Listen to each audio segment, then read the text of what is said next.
Vamos juntas aqui para essa conversa com o presidente da Associação Brasileira das Indústrias de Pescado, a ABPesca, o Eduardo Lobo, já em tela aqui conosco, um dos setores impactados por essa tarifação anunciada pelo governo dos Estados Unidos a partir do dia 6 de agosto. Eduardo, muito obrigada por nos atender. Bom dia. Muito bom dia, é um prazer estar aqui na CNN esclarecendo e trazendo as informações do nosso setor, que ficou muito abalada ontem com a exclusão e a taxação efetiva dos 50% para os pescados. Eduardo, então vamos lá. A gente falava há pouco sobre outros setores, como café, também carne bovina, que são setores que terão essa taxação de 50%. De pescados também entra nessa conta. O que isso significa para o setor em termos de prejuízos, Eduardo? E já trazendo, inclusive, esse olhar para a economia aqui do Brasil, os impactos de curto, médio e longo prazo. Eu estava escutando as informações das outras cadeias produtivas, fazendo uma reflexão aqui que os Estados Unidos precisam do café brasileiro, precisam da carne, são relevantes para a economia e para a formação de preços lá. O nosso setor tem uma particularidade. Os Estados Unidos não dependem do pescado brasileiro. Quem depende da cadeia produtiva de pescado do brasileiro é o Brasil. São os nossos empregos, são os nossos pescadores artesanais. É uma cadeia de mais de 20 mil pescadores, mais de 5 mil pequenos piscicultores, mais de 4.500 empregos nas indústrias de processamento que vão ser abalados porque a gente vai ficar sem competitividade. Os Estados Unidos podem comprar o pescado similar ao brasileiro na América Central muito mais barato, porque a nossa tarifa nos deixa sem competitividade internacional. Então, é um abalo frontal para um setor que depende 70% de suas exportações para o mercado americano. E com um agravante, nós não temos segunda opção de escoamento. A Comunidade Europeia, que seria a nossa segunda opção, o Brasil tem um embargo nas exportações de pescados para a Europa desde 2017. Então, o setor tem comprometimento financeiro de 70% de suas exportações, não tem uma segunda opção, precisa ser socorrido pelo governo, até que a razoabilidade venha à mesa, até que o governo consiga ter um entendimento com o governo americano e tenhamos uma taxa, que a gente sabe que vai ter, mas que seja uma taxa compatível com os nossos concorrentes da América Central e do Caribe.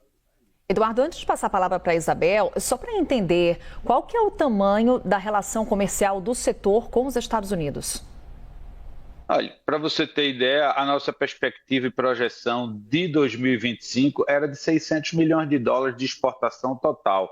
Se você calcular que 70% disso iria para o mercado americano, a gente está falando de mais de 350 milhões de dólares, que seria o volume exportado. Financeiramente, pode não parecer um número gigante, mas ele repercute nas indústrias de processamento de pescados que exportam, porque elas estão localizadas nas regiões do IDH mais baixo, em todo o Nordeste, né? Os estados do Rio Grande do Norte, o estado do Ceará, o estado do Pará, vão ser impactados frontalmente com isso. A piscicultura do Paraná, de Minas Gerais, do estado de São Paulo, também vão ser impactados. E no final, quem sai perdendo é o Brasil, porque a gente é uma cadeia que estava em pleno crescimento, com investimentos muito importantes feitos no ano de 23 e 24, e a gente tem que ressaltar aqui o trabalho do ministro da Agricultura e do ministro da Pesca, que em conjunto nos proporcionaram uma estrutura de crescimento, mas agora a gente vem com esse susto e essa situação. A gente espera realmente que o governo olhe especificamente para essa cadeia, porque ela está sofrida e ela tem um papel social muito importante. Isabel, por favor. Eduardo, te ouvindo aqui nesse diagnóstico, né, a gente entende o porquê não temos o setor de vocês nessa lista de exceções. E sinto que vocês estão muito pé no chão em relação a isso. Já é o momento do governo já perpassar, pelo menos para alguns setores específicos como o de vocês, esse plano de contingenciamento que é falado, o que vocês esperam dessa iniciativa? E uma outra pergunta que eu já emendo aqui é que o setor de vocês, a gente acompanhou a repercussão desde as primeiras horas, com toneladas e toneladas de carga nos portos brasileiros que a gente não sabia o que aconteceria com elas. Então, refaço essa pergunta para você nos atualizar. O que vai acontecer com essas cargas? Tá, vou responder de trás para frente. Com relação às cargas que estavam com embarques suspensos, porque ninguém sabia a regra do jogo, o empresariado vai correr e tentar fazer o embarque de tudo que for possível fazer até o dia 7. Então, o setor ganhou aí 6 dias úteis para tentar escoar uma parte. Isso é bom, não deixa de ser uma boa notícia, mas é um grão de areia no oceano, porque a gente olha para frente, a gente não olha o retrato do momento. E o retrato para frente, a gente já anunciou semana passada, semana retrasada, para o governo, escrevemos uma carta para o presidente Lula, escrevemos uma carta para o ministro da Indústria e Comércio, o vice-presidente Alckmin, para o ministro Haddad, dizendo, olha, a gente precisa de uma linha de crédito que não ultrapassa 900 milhões de reais para socorrer as empresas exportadoras de pescados, para que elas tenham fluxo financeiro, para que elas aguardem, para que elas não interrompam a compra e o processamento, para que elas possam manter os seus estoques até que a coisa razoável aconteça. E isso foi colocado antecipadamente, não só uma linha de crédito específica com um juro subsidiado, mas também a possibilidade do setor de exportação de pescados poder resgatar alguns créditos de impostos federais que estão se acumulando aí e que dariam um alívio, um fluxo para essas empresas.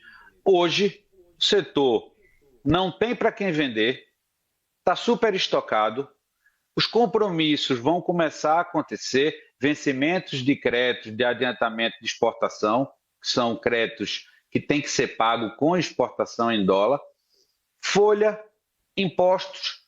Como é que a gente vai fazer se o governo não tiver um olhar específico? A gente do setor de pescados, como você falou, é muito pé no chão e pragmático.